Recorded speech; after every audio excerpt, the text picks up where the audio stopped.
స్థానిక సంస్థల్లో బీసీ రిజర్వేషన్ల పెంపు ప్రక్రియను తెలంగాణ ప్రభుత్వం స్పీడప్ చేసింది. ఈ మేరకు పంచాయతీరాజ్ చట్టం 2018లో సెక్షన్ 285A కు సవరణ చేస్తూ ఆర్డినెన్స్ ముసాయిదాను పంచాయతీరాజ్ శాఖ సిద్దం చేసింది. గవర్నర్ ఆమోదంతో పంచాయతీరాజ్ సవరణ చట్టం అమల్లోకి వస్తుంది. మరి ఆ వెంటనే స్థానిక సంస్థల్లో బీసీలకు 42% రిజర్వేషన్ల ఖరారు కోసం ఇప్పటికే ఉభయ సభలు ఆమోదించిన బిల్లు, కులగణన సర్వే, ఎంపిరికల్ డేటా ప్రకారం రాష్ట్ర ప్రభుత్వం ప్రత్యేక జీవో ఇచ్చింది.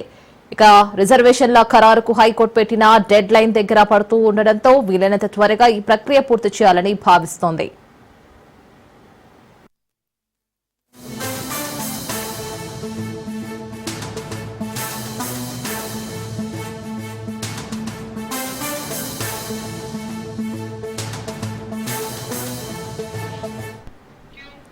స్థానిక సంస్థల్లో బీసీ రిజర్వేషన్ల పెంపు ప్రక్రియను తెలంగాణ ప్రభుత్వం స్పీడప్ చేసింది.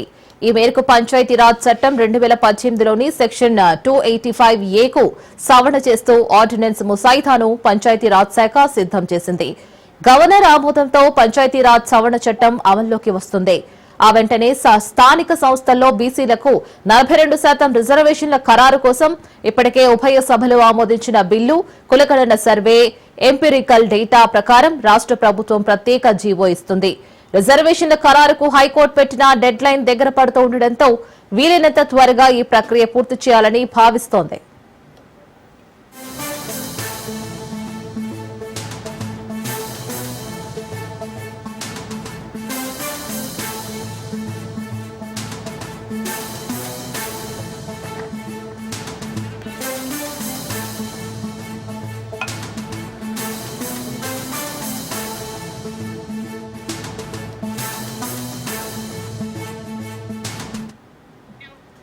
స్థానిక సంస్థల్లో బీసీ రిజర్వేషన్ల పెంపు ప్రక్రియను తెలంగాణ ప్రభుత్వం స్పీడప్ చేసింది. ఈ మేరకు పంచాయతీరాజ్ చట్టం 2018లోని సెక్షన్ 285A కు సవరణ చేస్తూ ఆర్డినెన్స్ ముసాయిదాను పంచాయతీరాజ్ శాఖ సిద్దం చేసింది. గవర్నర్ ఆమోదంతో పంచాయతీరాజ్ సవరణ చట్టం అమల్లోకి వస్తుంది.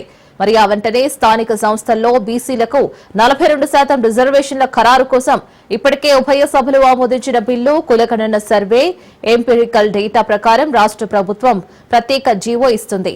రిజర్వేషన్ల ఖరారుకు హైకోర్టు పెట్టిన డెడ్ లైన్ దగ్గర పడుతూ ఉండడంతో వీలైనంత త్వరగా ఈ ప్రక్రియ పూర్తి చేయాలని భావిస్తోంది.